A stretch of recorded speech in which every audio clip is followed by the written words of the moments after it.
All right. Okay, good afternoon and welcome to the Community Development and Transportation Committee meeting for September 26th, 2023. The Mayor and Council are present. Mayor Kurt Wilson, Councilmember Christine Hall, Councilmember Sarah Beeson, Councilmember G. Lee Hills, Councilmember William Morthland, The purpose of committee meetings are for the city departments to convey information to mayor and council and discuss initiatives listed on the published agenda. By ordinance, the committee consists of the mayor and council and the city administrator, and the city administrator serves as chair of committee meetings. This is a public meeting, but not a public hearing. Therefore, while members of the public are certainly welcome, we do not take public comment or questions during committee meetings unless specifically authorized by mayor and council. Public comments are taken on the second and fourth Mondays of each month in city council chambers and on the fifth Monday of each month in open forum. We do encourage residents to engage our online platforms. And if you have any questions or need information, please contact the staff talent of the city to provide that information to you. We encourage everyone to utilize the city's web service portal and Roswell app to report any concerns or questions, and also to visit roswell365.com for a calendar of events. The first item on the agenda is the approval of the minutes for the Community Development and Transportation Committee meeting for August 29th, 2023. Motion of approval by Councilmember Beeson, second by Councilmember Hills. Second by Councilmember Hills. All in favor? All right, passes unanimously. Thank you. We will note that under community development, we do not have any action items for this evening. Under transportation, item as listed as number 2 on the agenda, consideration to accept right-of-way needed to complete the Hardscrabble Road multi-use trail project. Mr. Littlefield? Thank you. All right. Mr. Littlefield and Mr. Nicholas. All right. Hardscrabble Road multi-use trail project. The project will construct an 8 to 10 foot multi-use trail on the north side of Hardscrabble Road from Whittington Place to King Road. The ADA ramps at the Hardscrabble Road King Road intersection will be upgraded, resulting in the need to relocate the signal strain poles on the southeast corner of the intersection. There's one parcel that was affected, that's Roswell High School. The construction plans currently show 182.55 square feet of right-of-way needed for the construction of the signal strain pole. This is just a map showing the limits of the project. That yellow square right there is the right-of-way that is needed from the high school. Staff is requesting approval to accept the right-of-way needed for the project. A donation of right-of-way was requested and accepted from Fulton County Schools. That, however, value of $1,900 was in case they did not vote to donate it, but they did. So we're actually accepting the right-of-way of no charge. The staff is estimating construction to begin in the winter, early spring of 2024, and will last approximately 6 to 9 months depending on utility relocation. So the final financial impact to the city is $0, and we recommend forwarding to the upcoming council meeting. Thank you, Mr. Littlefield. Councilmember Hills. Thank you, Mr. Knighton, and thank you, Mr. Littlefield. This is so exciting. I know I say that a lot, but we have so many great things going on in the city. Having had 2 kids go through Roswell High School and watching firsthand the foot traffic, not to mention just residential traffic in the area, is heavy down that corridor, and our Hardscrabble multi-use trail between Highway 92, the the Fresh Market intersection up to King Road coming quickly. This is going to be another asset on that corner. So I'm delighted to sing praises of Superintendent Mike Looney on giving us this donation of the property there so that we can continue to keep our students safe. And when I say our, I mean our kids, our residents, and Fulton County Schools students as well, and some teachers walk along that path as well. So I'm looking forward to this coming to fruition. Thank you so much. I will certainly be supporting this. All right, thank you. Any further comments or questions? Yes, Councilmember Hills. Motion to approve. Motion by Councilmember Hills. Second by Councilmember Morthland. Any further discussion? Seeing none, all in favor? All right, thank you. That passes unanimously. Item number 3, discussion of project list and scoring criteria for the Transportation Master Plan update.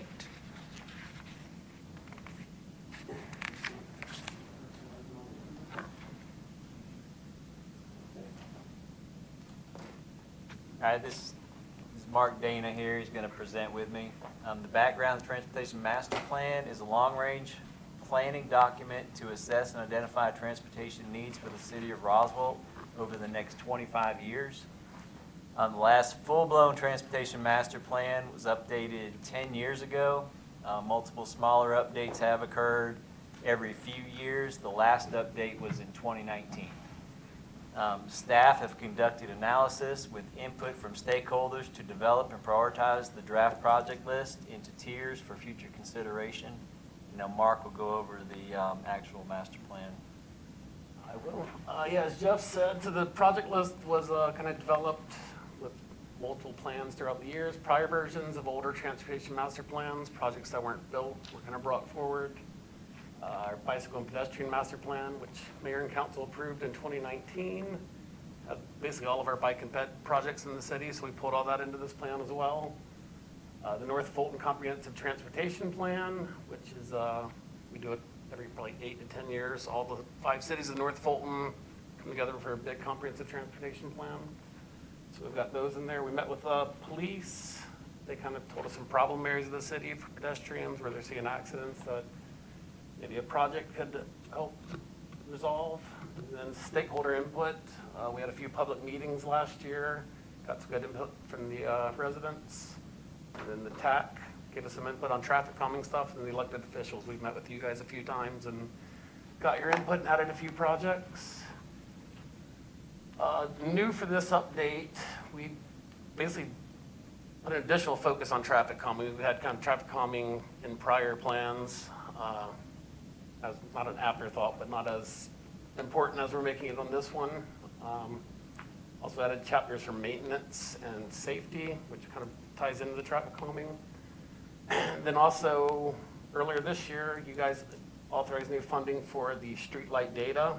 Basically, we've showed you that in some prior kind of presentations. We can look at origin, destination data of cars, where they're coming from, where they're going, if they're cutting through the city or staying in the city.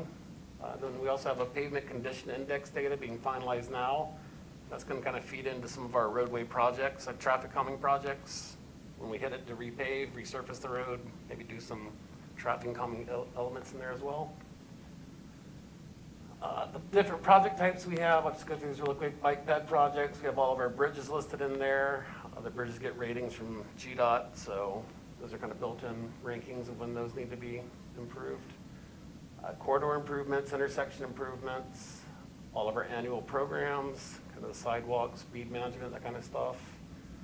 All of our T-SPOS projects are in there. That's kind of the big roadway projects, Big Creek, Gateway, that kind of stuff. They just need to be included in the plan, even though they're moving forward, they're not built yet. And then our traffic calming enhancements. Basically for intersections, excuse me, intersections and traffic calming, we did some scoring. We looked at multiple different safety factors, speeding data. We kind of did a scoring for cut-through traffic, you know, how high the percentage of going through an intersection was cut through or staying in the city. Level of service, which is like an actual A through F grade like you get in school, of how the intersection of the roadway is functioning. It's basically delay, congestion, that kind of stuff. And then we looked at some risk factors as well.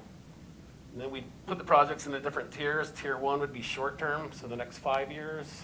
Tier 2 would be 5 to 15 years. And the Tier 3, 15 to 25 years. And then even aspirational projects beyond that, just stuff we'd love to do if we had all the money in the world. This is an overview of the roadway project maps. You can see we've got a pretty good spread throughout the city of work we want to do. And this is the same for kind of the bicycle and pedestrian projects. There's some big multi-use path projects in there, some off-system trails. Then I'm not going to go into all this, but we have almost 200 projects, so I just kind of put a quick little overview of what we got. They're color-coded by the different project types. But yeah, basically this was just kind of showing you guys where we're at. Next time you see us, we'll be bringing the draft full document with the narrative and everything written out. That'll be later this winter sometime. We'll still wait, like I said, waiting for that pavement data, the pavement condition index. That'll kind of feed into tiering some of those projects for traffic calming corridors and whatnot. And then, like I said, yeah, we'll bring the draft document later this year and then final adoption after that. Any questions or comments? Questions or comments? Councilmember Hills. Thank you, Mr. Knighton, and thank you, Mr. Dana. This is great, and I really appreciate your department taking the time to have meetings with us electeds at 3 at a time. I know some of our news outlets would have you believe that no one should talk in the city of Roswell, but I believe I represent all of us in the room that talking is how we get to a better resolution to problems that we're trying to solve. So it was great having those meetings. Of course, I'm the liaison to the transportation department, so I've probably gotten a little more schooled up than some on different items, but I just want to say thank you for that because I think we have cracked the code on some things. And this list has also given us an opportunity to look at things and see where items that are maybe not tiered as high or ranked as high, that things have changed post-COVID, the advent of a new school, different development that we might know is coming or plans, that sort of thing where we can re-rank. And of course, those things can change year to year as we go. But I really appreciate that, having that available and us being able to ask questions so that we can make better decisions for our residents and those that are visiting our city. So thank you so much for this. I'm very pleased with it and also know that we can make adjustments as we go, correct? Yes, thank you. All right. Mayor Wilson. Yeah, thank you, Mr. Chairman. Jeff, congratulations, gentlemen. Job well done. 3 different questions. One is a request. Can you get for us the number of Tier 1, Tier 2, and Tier 3 projects vis-a-vis the proposed TMP? So, and by designation as well. So we know each designation, how many Tier 1s, Tier 2s, and Tier 3s we have. Again, that number may change when we get our PCI ratings. Yes. All of the traffic. Calming is in tier 1 right now, but as we know, our 5-year plan, that would be the tier 1, and then tier 2 would probably follow after that. So it may change a little bit Based after upon the, November, but we can get you a good number. and we're going to get the PCI December? In November, November. we should have the results of that, and then it should be fairly easy to create our 5-year plan. If, from your perspective, whether it's, look, so let me ask a question. How much of this activity did the TAC have interaction or significant input, would you say, as a consequence of the TMP? We discussed kind of scoring. We talked with, it was kind of early on in the process, scoring, input from them on that. Some project talk, they were kind of big in traffic calming, so they recommended some corridors that we were looking at. But it was a lot of kind of scoring that we talked to them, what they wanted to weight more heavily, so. I guess kind of what I really would like to know is, from your perspective, how would you kind of say in layman's terms, the biggest changes to the master transportation plan as a consequence of the policies that we kind of put in place? What would you say to things like the TMP was in place, we do it every 10 years, we look at, we revise it every 2 years. You know, we've been talking about the TMP for 21 months. You're about to deliver a full-fledged TMP really for the next 20 years for the city. What would you say, like, what's the meat and potatoes? What would you say, what are the deliverables?